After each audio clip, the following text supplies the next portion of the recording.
Welcome to the Crypto Campfire.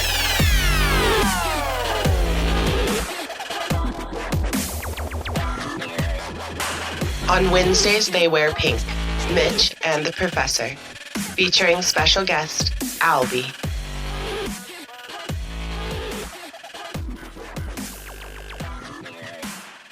Hey guys, welcome back to another episode of the Crypto Campfire podcast. This is the Professor. And Mitch. And today we're talking with Alby, the founder / co-host of the CTMZ Live podcast. Before we start talking to him, let's take a look at the crypto news from the Crypto Gent. Thanks, Professor. Hello, Crypto Campfire listeners. Welcome to the Crypto Currency News in a Flash with the Crypto Gent. US Federal Reserve is launching payment system and the crypto bulls are nonplussed. South Korean holding company uses Ripple fork to develop donations platform. And that's the cryptocurrency news in a flash with the Crypto Gent. And it's back to you, Professor. Thanks a lot, Crypto Gent. Mitch, you getting fired up for St. Louis? Come on, I'm already there. What are you talking about? You're already there. My mind started to go there like 3 days ago.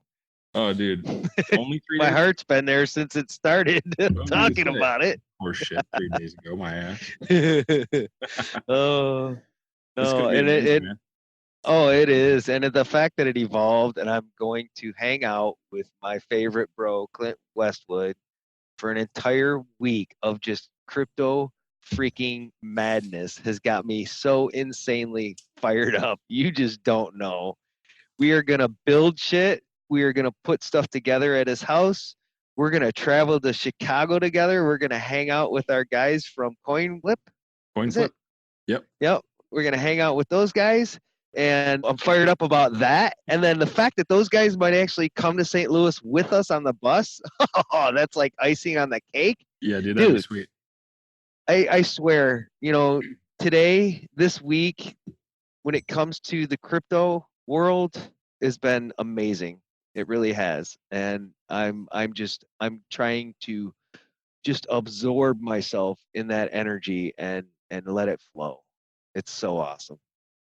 You're doing what an a amazing job at it. I'll tell you that much. The passion and the energy that's coming out in your videos, focusing on adoption and stuff lately is just crazy. So you're doing an awesome job at channeling it.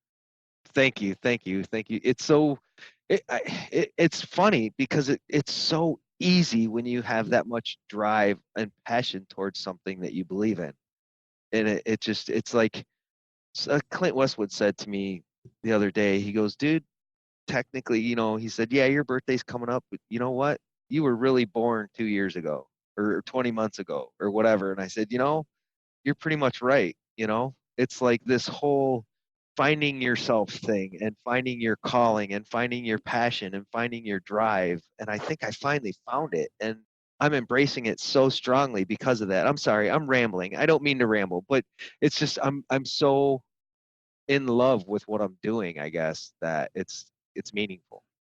I mean, that's the important thing. And that's the beauty of the crypto space is, we all can kind of come together on that same front. The passion that we have for crypto is just off the hook for all of us. We're all just so involved and so excited about this that it can only take us up. The sky's the freaking limit, or absolutely. The universe, or whatever. There is Absolutely. no limit, I don't think. I don't see it.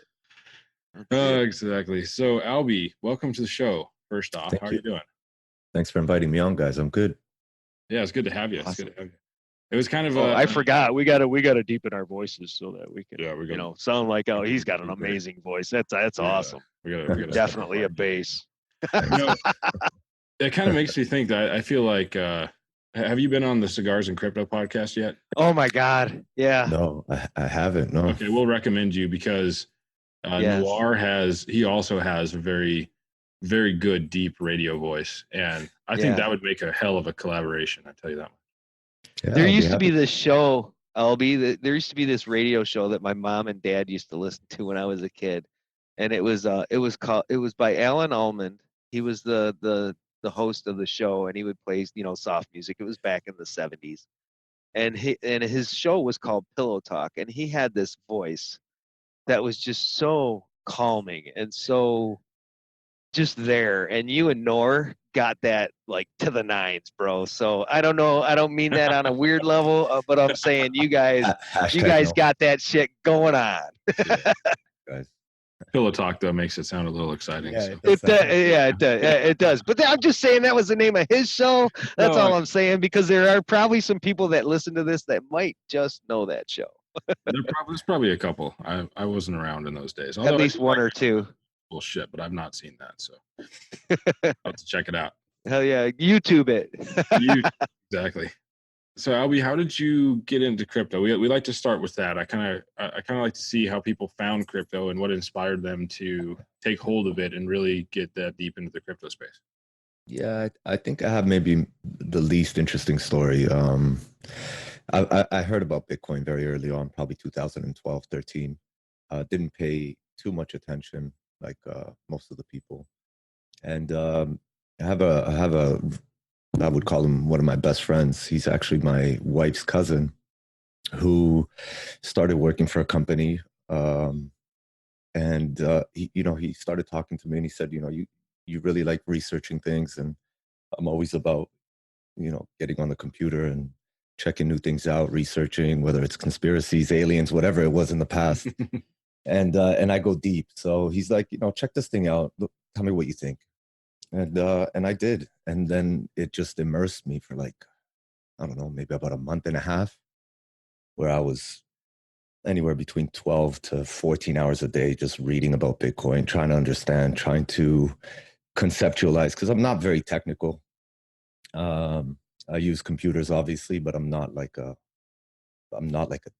anything technical at all. I have no idea how to do anything. So it took me a while to kind of understand the technology aspect, but very quickly, intuitively, I understood the implications, the social implications, the financial implications, and I was, I was hooked, I guess.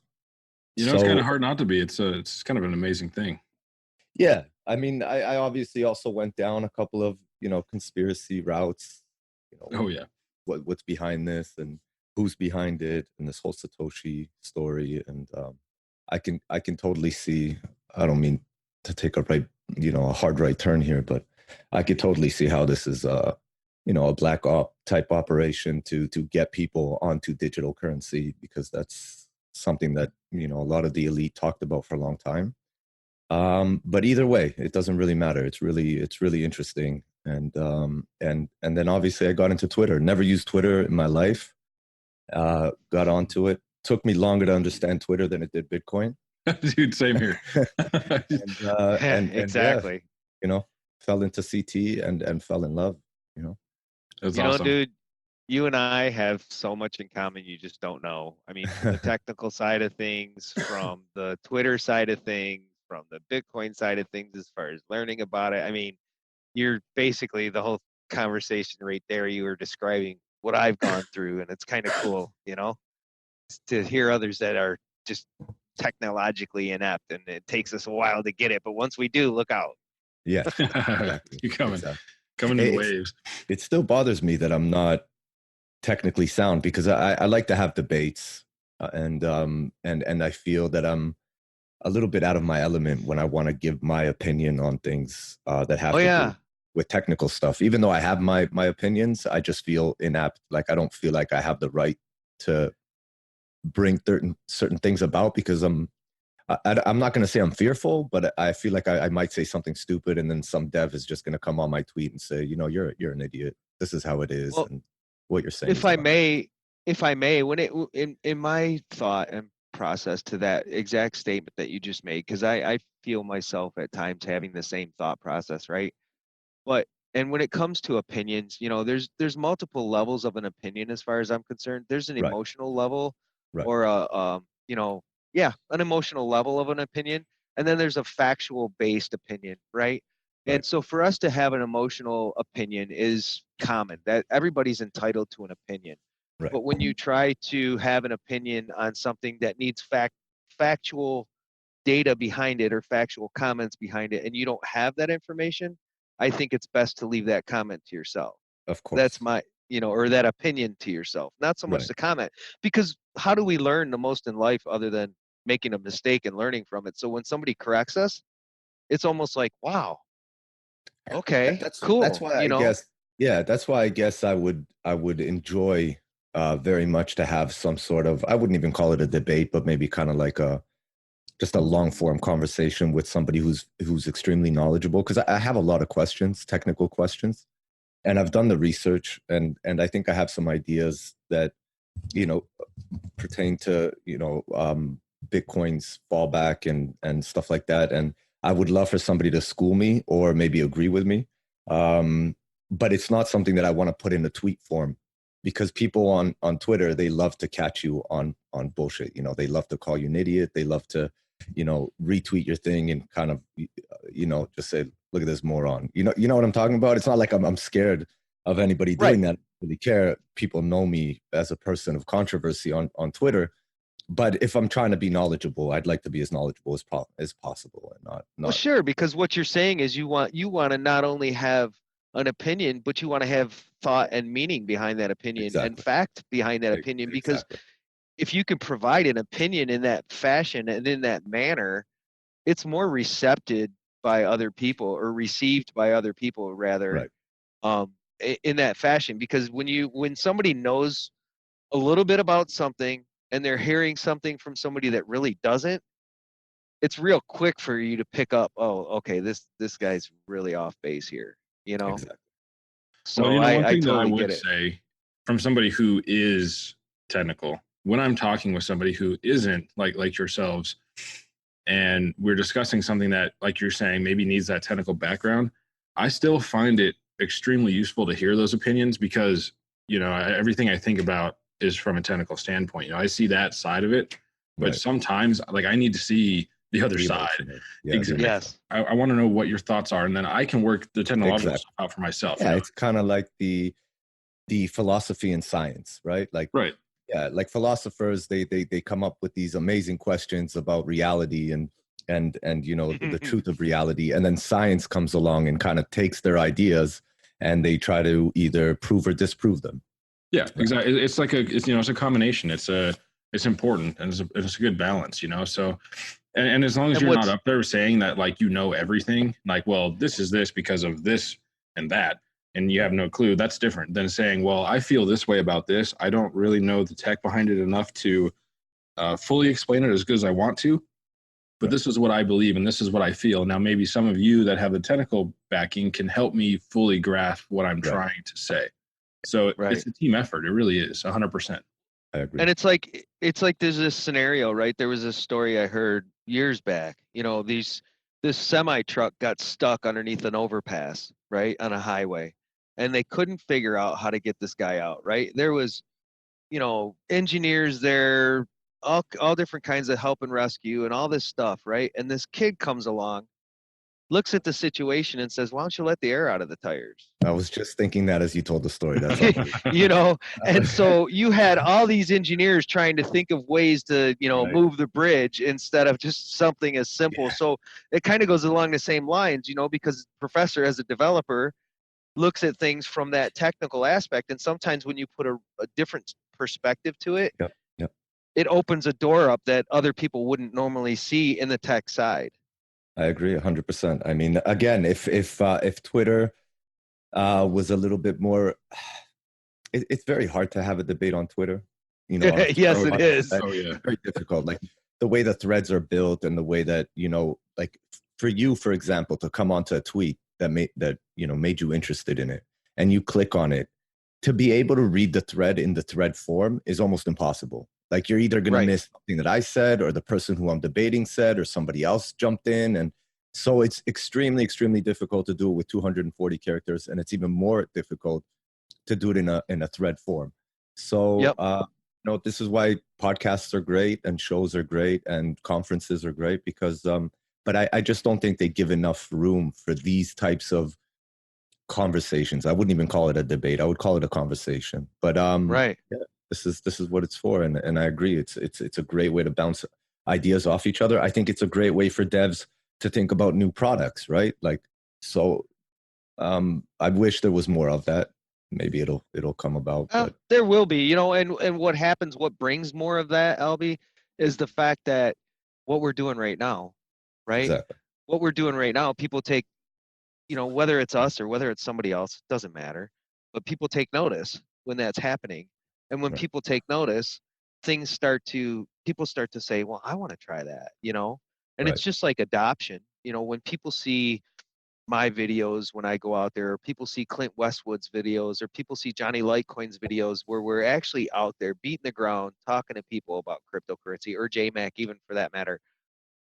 When people see that and they see the energy and they see the positivity, that's infectious. So Yes. it gives them that drive and that desire to do the same or do something along those lines. So Yeah, it's like I no was different from commenting what you're on, talking like I about. was commenting on your video the other day. It was very uplifting and infectious, like you said. You know what I mean? Like you seem so uh, animate or about what you're talking about, and so excited that it's kind of it grabs you with. You know what I mean? And Right. and seeing a person who is older, you know, let's call ourselves by what we are. We're boomers, and Yeah. and you look like a really nice guy. You look like an intelligent guy. You don't look like some freak. Talking about things, it helps. I think it helps other people of our, call it our generation, our mentality. You know, we're very, for kids. I mean, for people who are 17, 18, 19 today, I think by the time they're 21, 22, 23, everything is going to be in some sort of way digital, right? So whether it's going to be Oh legal, yeah. 100%. whether it's going to be other apps, you know, like Steam It or whatever, they're going to be very used to doing things in digital currency. Um, let's not forget, obviously, that they, you know, they have bank apps today and everything's on a credit card. So they're not even hooked onto the whole idea of fiat and, you know, holding money and trading money. So seeing people like yourself being so excited about something like this and not dealing with all the crap that everybody talks about, you know, like the Right. the bitcoins for gangsters and for, you know, all the Yeah. stupid stuff and misinformation that people are putting out about this. It is I think more beneficial to the space than some 25-year-old sitting on a RT desk talking about Bitcoin. When I came into this space, I realized that I was a minority. I was a minority because I was older, and also because I didn't have a lot of tech experience, right? Right. But what I did have was real life experience and experience with people. And my goal when I first started in Twitter, and I think it still says it on my profile today, I'm just an average dude wanting to bring wisdom and positivity to the space. And that's the truth, you know, because I realized the space was so young and most of the people in the space were so young. I mean, the majority have got to be under 30. And to me, that's young and there's still a lot of life left to learn. So I think having people in the space that are in an older position or have been around longer and have a little bit more real life wisdom helps kind of guide in a way that, you know, keeps it real.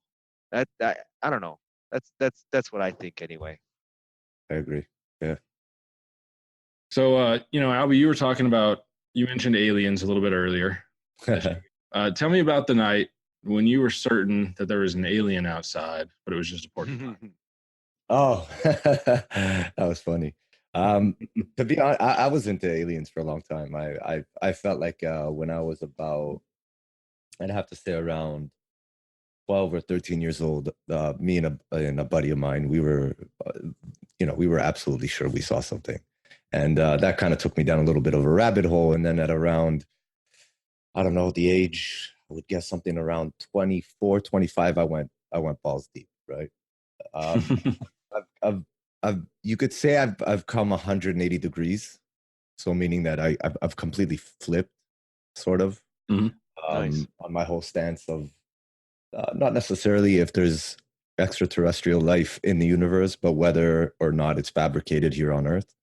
Um, so I mean, I don't really remember what the question is, but at the end of the day, I think I think anybody who really wants to look at any type of conspiracy seriously, they need to, you know how they say, look behind the curtains, right? Yeah. I always say there's another curtain behind the curtains. So like, it's not like once you look behind the curtains, that's the real bullshit. Like that's where the real bullshit is sitting. And you got to look through that. Like you got to try and not be biased and not find what you're looking to find. And I think that while governments and, people who are sitting at the top are just as dumb as we are. I do think that there's, some sort of think tank somewhere out there that is incredibly smart, that plans things 60, 70, 80 years ahead, and are, meddling with every inch and every millimeter of our reality. And I think that it would be much easier to believe that everything is a lie rather than we're finding truth within lies. That's how I look at it today. Like I've become pretty cynical to everything. Sometimes you have to be, right? I mean, you got to be overly critical about stuff. You can't just necessarily fall in line always. And it's really easy to. And like you say, I think the biggest thing in what you said was, like keep digging and don't accept the first curtain, Exactly. or the first thing that's behind the curtain. It's what you're looking for. And it's so easy to believe what you see when you're looking for it, and you find something, you're like, oh gosh, it fits exactly. But you forget all the rest of it. So Exactly. But, And I think another play on that is to say, you're simply looking at it with an open mind, and the curtain is your mind. Right. And that Right? it kind of ties right into crypto, doesn't it? Oh yeah. It does. It's not a scam. What? No. The first curtain is this is an amazing You look thing. behind you her pull and back the curtain and you're like, oh god, everybody's saying it's a scam, because you pull back the first curtain and you find yourself in crypto Twitter and you're like, okay, here's where the real shit's happening.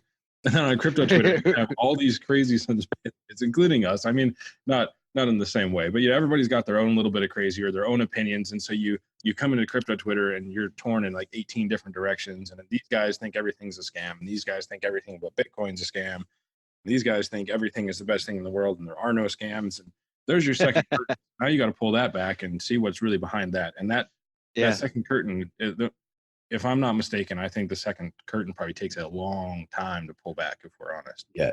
It does. You gotta really indulge. does. Yeah, you gotta indulge. You got a lot of shit to dig through. Exactly. It's like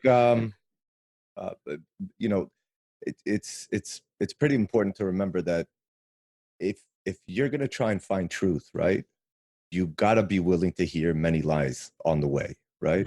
Oh yeah. So it's not like when you're searching for truth and you think you found it because you got onto some YouTube channel and it's got this great story and a great narrative, and and you're all excited about it because it gave you confirmation to the things that you thought. That's where you've just started, right? Like now you have to start and research who this YouTube channel is, who made it, what their views are, if you could find any background on them, and start digging within the quote unquote facts that they gave you in the video. So what I found, this is what I found about myself. Okay. I would research something and I would get very excited about what I found, and I would leave it at that. And I'd move to the next thing.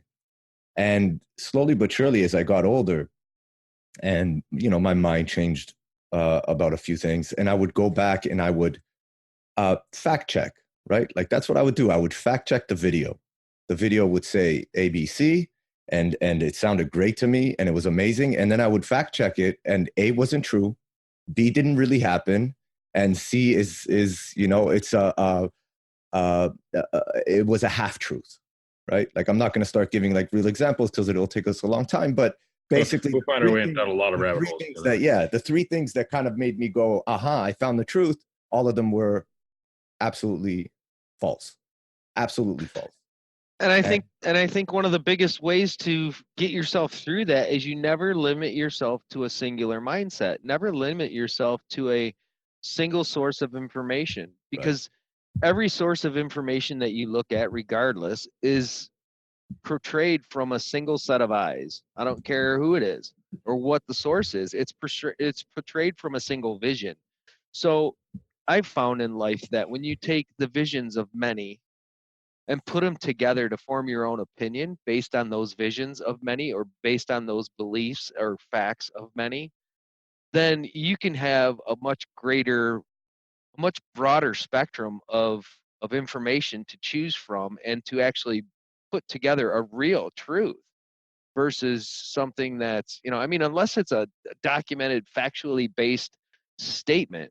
You know what I'm saying? When people look into crypto, they look at, oh my God, money laundering. Oh my God, prostitution. Oh my God, people, what's that called when they sell people, people's human trafficking, or oh my God, drug, and they see all that stuff and it's blinding, right? And it automatically flips this switch of negativity and flips this switch of, holy shit, I'm going to stay away from that. And they don't look any further. Of course. And I think everybody has to look further. Don't ever accept your first course of, or your first finding as to be all truth. Well, because there's so many parts to the truth. You know, even if a normal Joe is watching the news and that's what he's hearing, he just needs to be honest with himself. I mean, what was fiat money not used for human trafficking? Was fiat money not used for laundering? Yeah. You know what I mean? Like, just be honest. Okay, you know, it has an inherent problem. You give somebody something that's quote unquote anonymous, which if you dig deep down into Bitcoin, you understand that it's not anonymous. You can't, right. You know what I mean? Like, you can't really hide. You can't falter this. You can't fault the system. You can't modify the system that's in place. I've tweeted before, if I was the head of the IRS, there is nothing that I would want more to be available for me than an immutable, unchangeable ledger of transactions that Bitcoin has, right? Like, this is the best thing the IRS can get their hands on. IRS, NSA, whatever. Yeah, it's sort of anonymous between you and I, but to the people who really want to know, they know. They can figure it out. You know what I mean? It's just like your locked door. Yeah, if you lock your door, it's going to stop me from coming in. But for a professional, you know, thief or a house burglar, your lock is bullshit. It just keeps the honest people honest. Is all it does. Yeah, exactly. So, you know, like, when it comes to that stuff, I just think that it's interesting to dive deep, but at the same time, yeah, we could go so much deeper right now too. Yeah, exactly. It's way better to be cynical about everything and just, you know, that keep important what's next to you. You know, I think cynicism and optimism and objectiveness all go hand in hand. You know, I think you need to be all of those, and you need to be skeptical too, right? All within reason. Because once you put all those things together, it creates a dynamic for learning that's you know, you can't compare to it. Of course. So no, I totally agree. And Professor, you know, both you guys, I'm in a very philosophical mood. I'm in a very emotional mood right now. So, you know, this normally we're gonna have some fun here, guys. We got into some pretty deep shit and some deep conversation, and I love it because that's what this show's about. We get into everything, right? Oh, yeah. So I do want to change the subject just to kind of, you know, lifen things up a little bit. And Professor, what do you got? What's the next subject? Okay. I do. Just because this rabbit hole's been bottomed. All right, cool. So today I've seen the best picture that I've ever seen in my life. Not just best picture, but also the worst image that I can't get out. Oh, bro, that's the best thing anybody's ever said to me. Thank you so much. Yeah, you know, I'm so glad you sent me that picture of yourself. Right. No, sorry. So I'm sitting here scrolling through Twitter, looking for some things to talk about today. And I'm assaulted with a photo that is a mashup of Gator Bitcoin and Shit Poster Child. Oh my God. And I would like to know what inspired you to create this madness. So I'm very different on Twitter than what I am in real life. On Twitter, I try to be a little provocative, and you're not different. You just explore a different side of you. That's all. Yeah, exactly. I'm kind of like what do they call it? Degenerate at heart, just like we all are. Yeah. Yeah. So basically, Gator, you know, he's been around and he's kind of controversial, and he I don't know, he had this whole mashup with Funface. Funface is probably one of my favorite people on Twitter.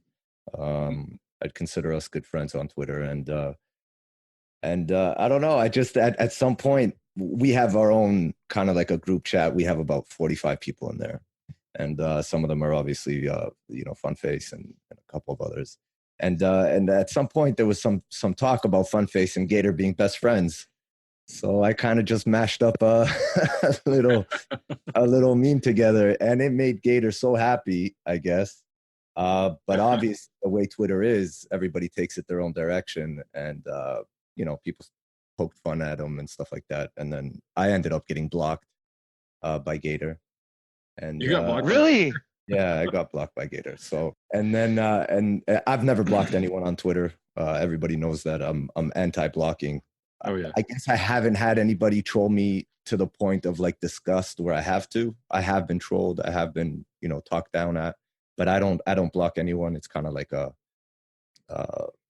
red line with me. Yeah, I'm exactly the same way. Like we've talked about this on the show before.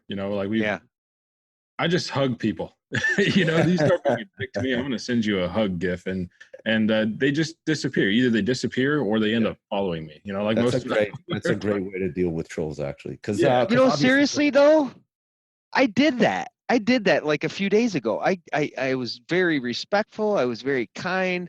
And at the end I said, I'm sorry you have all these negative, thoughts, bro. I said, maybe you just need a hug. And I sent a gif with a hug.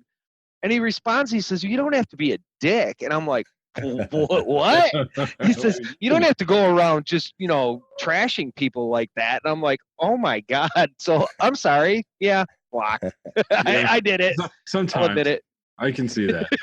Well, Alby, you're professional at getting blocked, I understand, right? You got Nouriel, you got Roger Ver. Who else has blocked you? Actually, Roger Ver, actually, he never blocked. We actually did an interview. He came on our show. I did troll him a lot. He never blocked me.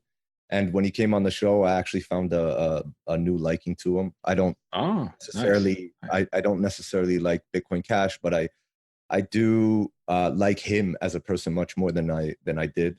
I've stopped trolling him. I've stopped talking negative about him. But nice. I have been blocked by many, many, many people. And sometimes I don't understand why. I think sometimes we get trashed with we're guilty by association, and that's not fair either. Yes. A lot of people got blocked because they're associated with me, which is unfair.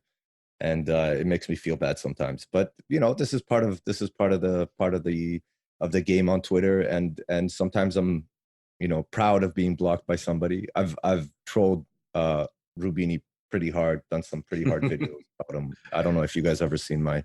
I saw a video one time, speaking of Nouriel, which, by the way, I don't know if you saw our tweet this morning, but I posted a tweet asking Nouriel to come on the show with the caveat of, let's see if we can talk for 60 minutes about anything but crypto. Can we go through a whole hour and not ever talk about crypto? Because I couldn't. If we talked to Nouriel for an hour about crypto, it would be the same exact conversation that everybody in the entire world has had with Nouriel about crypto. Right. And but anyway, so speaking of your videos, I saw one on Instagram a while back. It was you doing like a face swap deal with John McAfee and Nouriel. That was fun, man. Yeah, that was amazing. Yeah, I need to send you the long form one, because obviously the one on Instagram is only a minute long. Yeah, it was just a short clip. 2 minutes. But yeah, I think that one is the one that I got blocked for. I sent that to him. I obviously tagged them. I don't do anything behind anybody's back. I always tag people, and it got me blocked right away. It was after a video that I saw of him talking about the crypto. I'm Jewish, right? I'm he keeps talking about people being anti-Semitic in the crypto space, and crazy and neurotic and blah blah blah. And I just wanted to make it a point that there could be Jewish people in the crypto space, and there's many Jewish people in the crypto space that are obviously not anti-Semitic. And he just talks a lot of shit. He had an interview. He had a debate with Hayes the other day. I don't know if you guys saw it. I did not catch that. No. Oh, you have to see this interview with Hayes. He went all out on Hayes. Look, I mean, when he says things, and if you don't take it personally, and you don't look at the fact that you're completely against him, some of the things he says are legitimate. They are legitimate from a standpoint of a person who's looking at the crypto scene without being involved emotionally in it. You can agree with a lot of the things that he's saying, because there are a lot of scams, more scams than not in the scene. Mm-hmm. And a lot of people lost a lot of money for different reasons. And there's a lot of pump and dumps. And I can understand where, a nerdy squared government, government type mentality would look at crypto and say, this is the worst thing that could happen in our financial institution, right? On the other hand, I think we have to go through the turmoil of all these scams, pump and dumps, and and all the bullshit that's going on in order to refine this amazing gem that is coming up. I do not believe that crypto will ever dethrone the banks. I do not believe that crypto will ever dethrone government. All these stories that are being told about crypto by the crypto enthusiasts, I think is complete and utter, nut talk. I mean, I love the conspiracy theories as much as everybody does. And I love the idea of taking down the government and the banks. So do I. Crypto. It's great. It's wonderful. But like we've talked about a lot on the show, it's more realistic and I think just more obvious that what's going to happen is governments and banks are going to just adopt the tech. I mean, blockchain is just a data structure, right? Like, I mean, the whole world could start using crypto on their own scale, and Bitcoin would never be affected by it one bit, other than hype and stuff like that from that. But on a technical level, it would have nothing to do with Bitcoin. So, it's one of those things where, it's a great thing and it's wonderful and it's going to have its own purposes. But when it comes to the banks and when it comes to government currencies, government issued currencies, they're just going to build their own. It's just, that's how it is. The government of the US is not going to say, okay, I guess we were wrong, let's use Bitcoin. No, of course, of course. Exactly. If anything, they'll just hoard it. But let's look at it this way. There was a romantic idea at the beginning that you and I could trade between us, and government could not, come in and stick in their dirty hands and take taxes from us and whatnot. That day is over. We already know that we're being taxed. We're going to be taxed. We're being taxed on every on every profit that we make, whether it's on exchanges, whether it's just by holding and then selling. The minute you get taxed for your crypto, the bubble blew, right? Like the idea of you and I being able to commerce and trade and send money to one another without anybody digging into what we're doing, whether we're doing nefarious things or not. It's over. That bubble, that beautiful romantic story is shattered, and I think people aren't grasping that yet. I mean, I scream it from the top of my lungs that the minute you get taxed on Bitcoin or any other cryptocurrency, it's over. It's just another form of fiat in a digital form. There's no privacy, there's no anonymity, and you're paying taxes. Right. So that's a good point. And there are exceptions in a way, but they're no different than the exceptions that apply to fiat, like you say. The fiat, exactly. Like you're breaking the law. Go out. Exactly. I mean, you can go out and you can use various forms of privacy coins, and you can transact anonymously if you would like, in certain, to an extent, obviously, and all that. But if the law exists that you must pay taxes on crypto, then it's no different than just going out and money laundering or whatever else you're doing with the dollar to get around your taxes. So 100%. Yeah, they're catching up, and they're being very smart about it. You know what I mean? They know that they can't stop it, but what they can do is regulate it. Now, regulation is not necessarily the worst thing that could happen. If anything, it's going to cause mass adoption, because once something is regulated, the average Joe can trust the platform or the third party that is doing whatever it is that needs to be done for the services. And this is what I believe is going to happen. What you're going to have is companies, again, acting as banks. They're not going to be banks, but acting as banks and being third-party services for people that are, that are not capable of understanding the tech and downloading and, all these different wallets and numbers. And there's going to be, the minute that we want real adoption, like real mass adoption, the grandmother, the uncle, the people who have no idea how to even use Facebook to be able to use cryptocurrency, they're going to have to use a third party service, right? Hopefully they won't turn into banks. Hopefully they won't act like banks. But I could totally see it happening where, even third party wallets are going to ask for KYC. I can see it happening. It's just what's going to happen if companies are going to want to be able to work within certain states or certain countries, and so long as those countries ask for these types of things, they're gonna do it, right? So like before, you couldn't have imagined an exchange asking you for your ID. Like that would have been like the anti movement for this crypto space. And now, if you're not KYCing, you don't even know if you could trust the exchange, right? Yep. Like, Yep. Because they're not regulated, you don't know who they are, and that's so it's flipping on our head. It is, and I've been absorbing a lot of this conversation just now, and I have so many points to touch on that I want to start with just the KYC real quick, right? KYC, I think, should be I don't want to say centralized. It should be something that happens on the internet or on the blockchain, right? And has its security and is attached to something, right? That allows you to transfer that information, not the details of the information, but just the KYC stamp that says you've been KYC'd. You are able to trade, because putting that information out there like we have to for all these different exchanges is no different than broadcasting your social security number on the World Wide Web to all these places that you want to buy, and just say, here you go. Here's all my information. Take it, everybody. And I'm hoping that you are a good steward of my information. Bullshit. Yep. I think that has to be one thing that changes. The other point is that, from a tax standpoint and from a regulation standpoint, I think we should still be allowed to have our anonymity, but to a degree, you know what I'm saying? Because people tend to, or I should say the world tends to, as a whole, and maybe not even as a whole, that's probably not a fair assessment, but a lot of people tend to use anonymity in a negative fashion, right? So how do we succumb that? How do we overcome that, I should say? And how, what do we put in place to change that possibility? I like the idea of, what, Mitch, you can send Alby, whatever, through the blockchain anonymously, and nobody knows you gave it to them. What's the difference between that and the American dollar?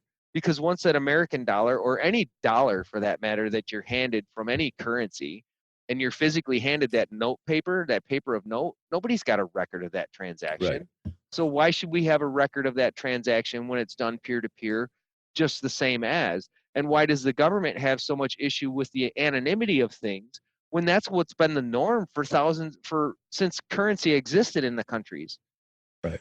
Well, and that's, I think, why privacy coins are going to be such a big thing soon, is that, we are to that point now where, okay, we have to pay taxes on crypto. We get it. The government's going to watch this. We get it. We understand now. So the majority of us are going to stay compliant, regulatorily speaking, because, yes. As much as we love the idea of being rebels and saying, fuck you, Mr. Government, we're not going to pay taxes, it just doesn't work that way. You go to jail. That's it. This is plain and simple. So we're going to stay on the up and up. But at the same time, like you say, there's a reasonable expectation of privacy. Nobody wants to have every single transaction out there in the public. And, it's just one of those stages. We start out with a real basic proof of concept of digital currency, and then we evolve to something more liquid and more usable. And then we evolve to something that's now being watched and monitored by the government. And then the next step is taking it to something that we can transact in a similar way that we can now, from a cash standpoint, where it's not all tracked, but then we still have our responsibility of reporting incomes and expenses and things like that, like we would in a traditional standpoint with fiat. So realistically, in the end, we're not going to end up with anything necessarily different from a currency standpoint than what we have now, other than the fact that it will be eventually built on a blockchain or something similar to make it more secure and more stable from a government standpoint. But it's just the next step. And I think privacy coins are going to be the answer to that. So, you're not going to be private from the government, but, Joe down the road can't jump on Etherscan and see everybody that you've been sending money to or receiving money from. Right. And this is the problem, right? So even if you, don't tell anybody about your Bitcoin, or you've just made purchases online and nobody really knows who you are, they only know your keys. All it takes is one person that wants to know what your keys are, right? By getting you to send him something, right? Whether it's him selling you something or you're buying something from him, and he could start tracking you from that moment on. So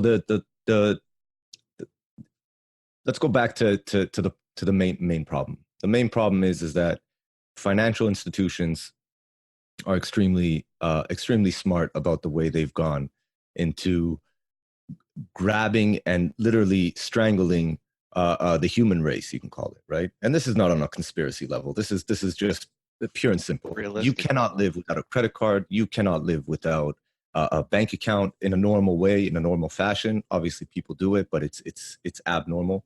The fact that, and it makes me sick to my stomach, the fact that in my country, if I don't pay a parking fine, right, they have the right to seize my account until I pay it, right? They That's can crazy. take. So where are you from? So right now I live in Israel. Right? Okay.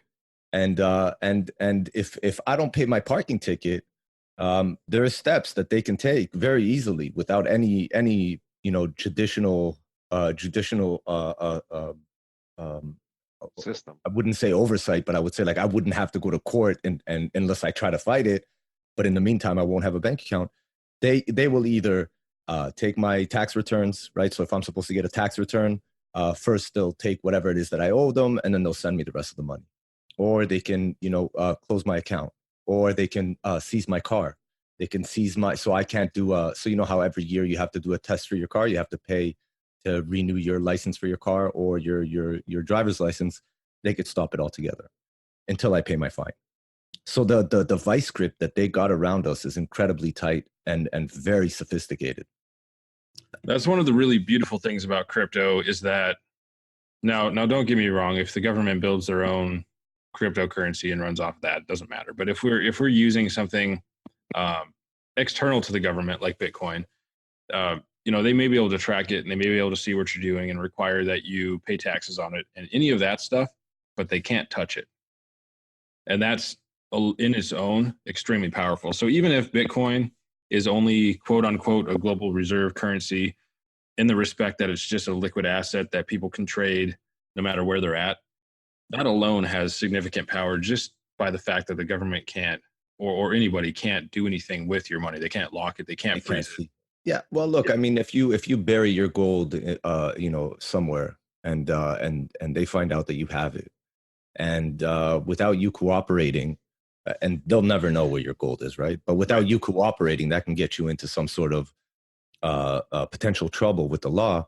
What does that help you? The fact that they can't get their hands on the gold. You don't want to go to jail, right? You don't want to spend the rest, the next 5 years, the next 4 years, unless you're a real criminal. You don't care. Go into jail, have some fun for 5 years, come out, you'll be a millionaire. Most of us will cooperate, and that's the problem. Totally.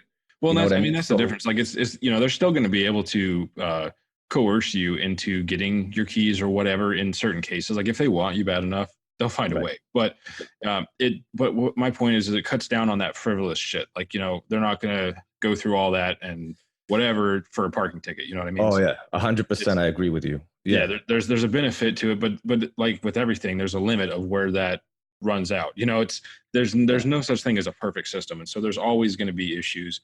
But yeah, so that's why we just keep building. We start out with certain things, and the ultimate goal is not to shut the government out. It was kind of at the beginning, maybe it was. I wasn't in the crypto space when it first started, and I know that there was a lot of that. Maybe that wasn't the total vision of the people involved with it directly, but there was a lot of that whole anarchy thing, or that whole, especially right after 2008. There was that massive economic crisis, especially in the US. So it's like, there was that. It was on everybody's mind of like, how do we avoid the government and how do we protect ourselves and maintain our own assets without government interference? And it's a cool concept, but it doesn't work. So you just have to build tools and build things to help improve the situation as best as you can. But ultimately, what we're working for is a real system that can actually benefit people worldwide, regardless of government involvement. It has nothing to do with that. It's the fact that anybody could be paid or pay for something, with whether it's a tiny amount or not, without having to pay massive transaction fees, waiting 2 days for transfers to happen.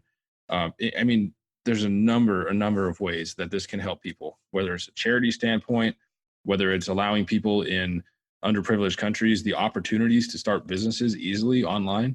Yeah, there's so much positive to this. 100%. Obviously, there's massive benefits, and we wouldn't be here if there weren't, right? Exactly. It's just I'm not blind to the to the train that's coming with their ideas of how they're going to hinder whatever steps that we're taking to kind of free ourselves from this. I mean, you look at the 2008, right? Anybody normal, anybody that has a bit of logic and heart, you watch Congress debating, bailing out all these, literally these fucking crooks, right? In the meantime, they're throwing, taxpayers, people who've been paying their taxes and who have been holding the government and giving them the government their salaries. They're throwing them out on the streets and taking their homes, right? Like it's absolutely insane. So you have these, and obviously it created a domino effect. And you sit there and when I sit there and I think about it, I think it's absolutely, I just don't understand where the dissonance is. I don't understand. You've watched the movie Ant World or Ant Life or something like that? You watch that movie? The Ant's Life? The animated one, Ant's Life or whatever. Yeah, with the ants. When that bad stood guy up to the grasshoppers. Yeah, so when the bad guy grasshopper says to his soldiers, the day that they wake up and understand that they're the many and we're the few is the day that it's over for us, right? And I still don't kind of understand where we've gone wrong as a collective individual society, right? Like we see the train wreck that these people are causing. We see the blatant lies, breaking of the law and all that. And we're doing absolutely nothing. I mean, yeah, we went, people in New York went on the street for about 2 years or a year and a half. Where did that get them? It got them nothing. Absolutely nothing. So honestly, I think the main reason for that is because of complacency. I think there's too many complacent people in the world that are just willing to want the easy route. And you know what, dude? The true route is not easy. The true route is uphill the entire way. The true route has many hurdles and bumps. But the easy route is flat and it's placid, man. It's like looking at a flat sidewalk or looking at a calm lake. It's placid. It's easy. With a brick wall. Because of that, yeah, but because of that, that's the route people want to go because it's easy. Because inherently over the years, generations have become lazy. I hate to say it, but it's the truth. And so it's easier to just conform and say, well, okay, that's not that bad. And then the next bite they take is, well, okay, that's not that bad. But after a while, all those together, it's one hell of a bite. Yeah. And people don't wake up to that because it's all done by nibbles. So, I think that's the biggest problem. And we could go on and on. I'm telling you, we've been doing this for an hour right now, and we could talk for another hour and a half easily. But I think we need to kind of bring this to a closure as far as our conversation. I've loved every second of it, and I really want to talk more. I definitely think we need to do a part 2 of this. But one last question before I say that we need to separate time and ways right now is you taught your 3-year-old to drive, right? So within answering that question and kind of adding in the next part to it that says, what makes you most passionate in life other than your immediate family? Okay. Take those two together and kind of give us a quick synopsis of that. The most passion I have, if I have to put it onto an activity that I do, it's probably Brazilian Jiu-Jitsu, which I've been practicing for about six years now. It's just something that's kind of very.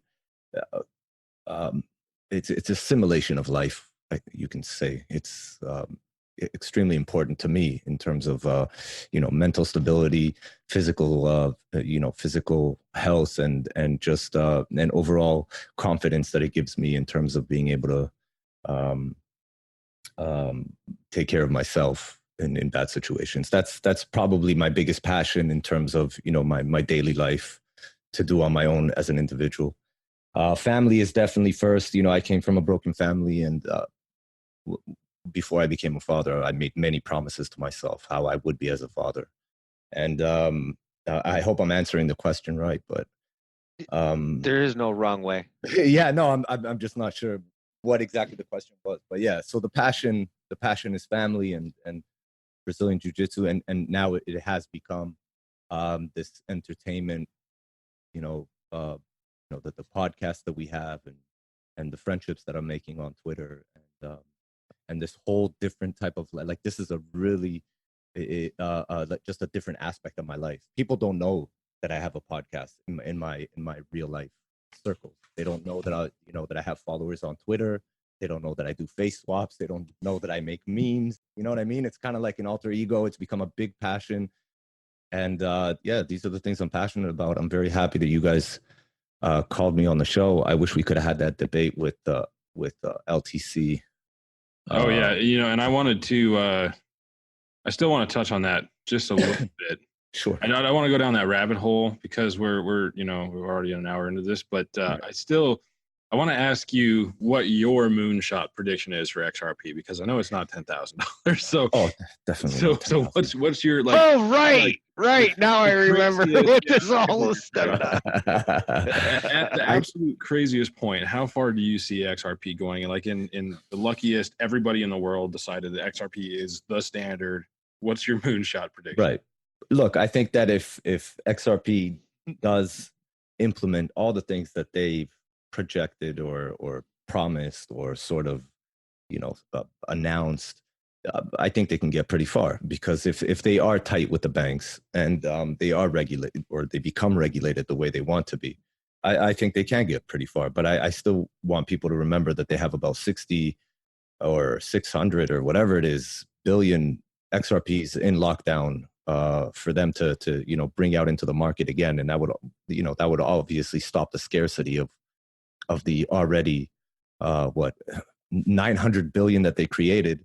So to answer your question, I think it can get to a few dollars. I mean, it already got to $3 in the last bull run, but that was obviously just a bull run. I mean, Bitcoin, even if it shoots up to $35,000-$45,000, if anybody thinks that it's not going to sling back down to 7K, you're crazy. Because I mean, history repeats itself. Yep. And if you watch Bitcoin before it took its run to 20,000, it was at 1,700. It came back down to a bottom of 3,200, and it's done that many times before in different numbers, and that's going to continue, right? So the manipulation aspect of the market, I really don't understand, and I can't really conceptualize who's pulling the strings, but obviously somebody is, and they're making a lot of money off of it. Oh yeah. Bitcoin is going to make another run. It's going to shoot past 20,000. XRP will shoot past $3. Like it was already there, so it might get to 5, it might get to 6. It's definitely not going to 10,000. I mean, I see it reaching 10. I see it realistically reaching $10. Again, and their market cap is going to be massive in terms of market cap, because it is a good point to say, look, market cap is a kind of like a weird concept, right? Because when something shoots up and it has so many of them and it's held in some fucking account, then obviously if it turns into $10, then they have a fucking, what is it? $9 trillion. I don't know what that is. What it comes out. A lot of freaking money. How's that? A lot of right now. So which is kind of bullshit, but it's real at the same time. But to say that it's going to get to 10,000, dude, that's absolutely insane. It's absolutely it's insanity. There's no too much supply for that mathematics. Too much supply. Exactly. Yeah. It was one of those things where Crypto Gent reached out and said, you guys should host this debate. Neither of us had any background. Neither of us, being Mitch and I, had no idea at all what the story was, why this debate needed to happen, what you guys were arguing about, what anything was going on. And so I was like, oh hell, this sounds like great. Let's go into this totally blind and let's just let it happen. Let's see what goes. And then of course she backed out, and I started reading up on the situation, and I was like, $10,000. I mean, I love to give everybody the benefit of a doubt and hear their opinion on everything. And I'm totally if she wants to come on the show, she's more than welcome to come on here. We don't ever have to talk about XRP, whatever. Right. Everybody's opinion is valid, but sometimes there's certain opinions that it's just a scientific or mathematic impossibility. And it's just kind of exactly. you're luring people in, and you're going to exactly. And this is what I had a problem with. And the problem, and the biggest problem is that she's she's very open about the fact that she's very invested in XRP, right? So you do 1 and 1 and you say, okay, this woman is super invested in XRP. The fucking thing crashed. It's not picking up past like 37 cents. And she's promising all these things to her followers. And it would be one thing if I went onto her comments and I saw everybody calling bullshit. But dude, there's this like little army of hers that's pushing this thing forward like to 10K. And when she made a video, and it's blatantly stupid, like saying that the pharmaceutical company is a $200 trillion company, and a simple Google shows you that it's a $900 billion company. That is literally $199 trillion off, right? Small like that's small insane. Sorry? I said small detail, minor detail. Yeah, it's just a small detail, but this is exactly the bias the bias confirmation that I was talking about when we talked about conspiracies, because people who are in love with XRP watch this video and they're like, oh my fucking God, this woman is so right. The pharmaceutical company is a $200 trillion company. They're going to start using XRP. Boom. JP Morgan, he's going to start. And JP Morgan, what does he have to do with anything? He's making his own fucking coin. I don't know what to say. It's kind of fun. It's amazing. I wish XRP would be 10K. I really do. It's not going to happen. Long story short, do your own research. Don't believe what people are telling you. Be smart. Pay attention. If you don't understand, ask somebody who does, or do some research. Just be smart. Don't invest blindly. Yeah.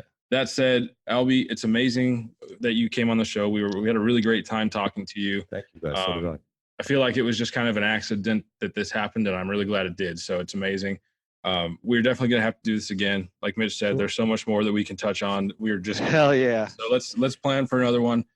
Thanks, guys. We're looking forward to doing it again. And I think it was just right here at the end of the project, or at the end of this podcast, that we really found out what you're truly passionate about.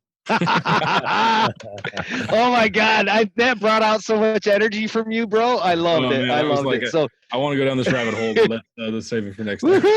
Right. That's going to be a deep one. So definitely looking forward to a part 2, Alby. You have a great day, buddy. Thank you, guys. Thank you very much. Thanks, man. Thank you. Thank you, guys. Peace. Man, that was sick. That was awesome. I knew that asking that at the very end was going to open up a rabbit hole. I was like, I want to try to sneak this in, and then because I knew where it was going to go, and all of us feel pretty strongly about that kind of stuff. So it was like, yeah. But I had to touch on it. We just had to get it in there. So that was. But man, that was a good one. I was like, oh my God, what is he doing? I knew exactly what I had an exit route planned, so we're that was perfect to go. But man, I had a good time talking to him. There was so much depth to this whole podcast today. We got a lot deeper than I thought we were going to get. So, oh my God, and part of that's my fault, so I apologize for that. But it was it was one of those days. It just needed to get out, right? It does, and I think that's what adds an extra dynamic to this. We don't just get on here and talk to people. We don't just grab the date that they came into crypto and then just go off on whatever project we're talking about for 55 minutes. We like to talk about random shit. We like to talk about the people and what their enjoyments are or their hobbies are outside of crypto. There's so much more to this space than what we see on Twitter. So it's really nice to kind of get that backstory from everybody, mix it up. Yeah, we see people as what they tweet in the crypto space mostly. If you're sitting there and you're talking about Tron all day long, we picture you as somebody who is passionate about Tron, and that's cool, but that's all we see. So we like to have you come on the show and deeper than that. See the backstory and see what's behind it all, what motivated you to get there. And if crypto disappeared tomorrow, what would you be doing? It's it like Molly, right? Yep. Dejin Mother Molly. Yep. Dejin Mother Molly. I've been trying to get her to come on the show, and when I did that on Twitter yesterday, she was like, well, if I just don't know enough about crypto. And I'm like, this isn't about crypto. This is about everything. We'll touch on crypto, but it's more about everything. How'd you get in this? So it's funny when you can pretty much tell when people they've observed the show, but they haven't listened to it, because they would catch that. You know what I mean? Yep. But that's, that's one thing. So we'll get there. We'll keep grabbing it. Is. And eventually the word will spread of how we conduct our interviews and how they're different from most people. And I think we could probably do a better job at encapsulating that in some tweets or other visual forms. because not everybody has 60 minutes to sit down and listen to a whole podcast. And maybe we should start doing like the Rect guys did and start posting a few short clips here and there on Twitter. Yeah. Maybe just some graphics or something. I don't know, just something that people can get a better feel for what the show is without actually listening. Well, some kind of snippet, because we've never, I mean, if you think about it, we've never self-promoted ourselves. I mean, like we have in a way, but we haven't really pushed hard to truly promote the show. You know, it just kind of naturally has happened from the people that have been on the show. And, you know, we talk about it. We're out there on Twitter talking about it, but at the same time, we haven't really had the time to like go super in depth with trying to market this thing. Right. When is the merch store? Where are we at? How close? I know we're close. We're really close. I mean, I would really love to have it out before St. Louis. Oh, wow. That's close. It's really close. And I think, I mean, so basically here's where we're at. The website is built as far as the podcast episodes and the, you know, the embedded players and integrating the merch store, the bio, you know, the homepage. We've got a landing page up right now. You can go to cryptocampfirepodcast.com. You can drop your email there and get on the mailing list to be notified when the website goes live. We've got a lot of the merch designed and ready to go. All we have left at this point is to fine tune the actual design and integration of the merch store in the website. Wrap up a few more designs and put it all together. So we got to put crypto payments in it, but that's pretty simple. There's some pretty easy integrations for that. So we don't have that much to go. We're pretty much there. You really think we could pull that off inside? I don't know. I don't know that I can, but that's our goal. That's our goal. Let's goal. Put it that way. You know, I think in life we're allowed to have goals that we strive for, and we set the bar sometimes really high. Mm-hmm. And if we meet it, sweet. If we don't, you know what? It'll be there. It's just going to take a little bit longer. So take that in mind, guys, when you hear this podcast. Take that in mind when you hear when we'd like to actually accomplish something, because that's just our dream and desire and goal that we're going to try to attain, but doesn't necessarily mean we're going to hit that date. So I know we didn't do an ICO, market, so we're not as tied to deadline. No. Crypto Campfire ICO, we're going to raise $65 million. How many times? I almost bet we could. Oh, no, I'm kidding. SEC is listening. We are not going to do an ICO. Nope. Guys, you have a great day. It was awesome to do the podcast today. I'm glad you guys enjoy it. You know, keep us up with comments. Let us know what we can improve on, what we can change. And that being said, I'm good. Professor? I just want to say one thing. Go to iTunes and leave us a review, please. Go to iTunes, search Crypto Campfire in the podcast section, and leave us a review. That would actually help a crap ton. Seriously. Guys, yeah, that would be huge. That would be more beneficial to us than pretty much anything, as far as helping us grow and helping us get out there even further as in a depth. So absolutely. That being said, you know, you guys have a great day, and we'll talk to you soon. Take it easy. Peace.